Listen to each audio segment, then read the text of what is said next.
সবার আগে তো আপনাকে বলছি বাবার বাড়ির তরফ থেকে পূর্ণ বিবাহ বন্ধন করা রয়েছে, পরবর্তীকালে পূর্ণ ডিভোর্সের যোগ পর্যন্ত রয়েছে। একাধিক লিগাল পুলিশি কেসে আপনি জড়িয়েও পড়তে পারেন।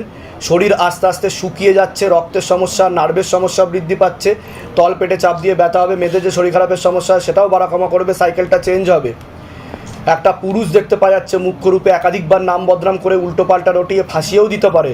মনে নেগেটিভ চিন্তা আসছে, পরবর্তীকালে সাইকোলজিক্যাল ও মেন্টাল প্রবলেম হয়ে যাবে, এমনকি আত্মহত্যা বা সুইসাইড করবার প্রবণতাও দেখতে পাওয়া যাচ্ছে।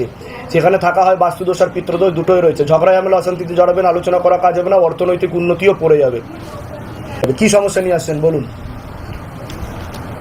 আমার স্বামীর সাথে আমার ছাড়াছাড়ি হয়ে গেছিল, তো সে আবার বিবাহ করে, তো সেই স্ত্রী তাকে ছেড়ে চলে যায়। সে আমার সাথে আবার যোগাযোগ করে, আর তার সাথে আমার এই 11 মাস ধরে, পুরো একটা বছর ধরে আমার তার সাথে সম্পর্ক ছিল। হঠাৎ করে সেই স্ত্রী ফিরে এসে বলে যে আমার তার অধিকার চাই। তো আমি এখন এটা জানতে চাই যে আমার সঙ্গে কি তার কোনো সম্পর্ক ভবিষ্যতে? আগে তো বলুন, আমি যেগুলো বললাম মিলেছে না মেলেনি সেটা বলুন। এর আগে তো দেখা হয়নি আপনার সাথে? বাইরে কেউ কিছু জিজ্ঞাসা করেছে? সব নিজে থেকে বলা হলো তো? বলুন জয় শিবধাম। জয় শিবধাম। হাজবেন্ডের নাম বলুন। প্রীতম দেবনাথ। বয়স কত? 21। ধরে দেখো, প্রীতম দেবনাথ, 21 বছর বয়স। আপনার নাম বলুন। কাকুন মজুমদার। বয়স বলুন। 22।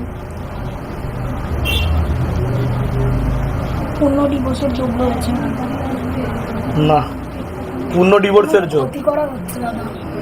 তীব্র মোহিনী বশীকরণও করা আছে, পেটে শিকার হয়ে গাছও হয়ে যাচ্ছে, এরকম দেখতে পাচ্ছি। ঝগড়া ঝামেলা অশান্তি বাড়বে। ওই দিকেও এখন মুখ আর পা রয়েছে, ওই মহিলার দিকে মুখ আর পা আছে, সব রকমের সম্পর্ক তৈরি হয়ে গেছে, আর পেটে শিকার হয়ে গাছও হয়ে যাচ্ছে।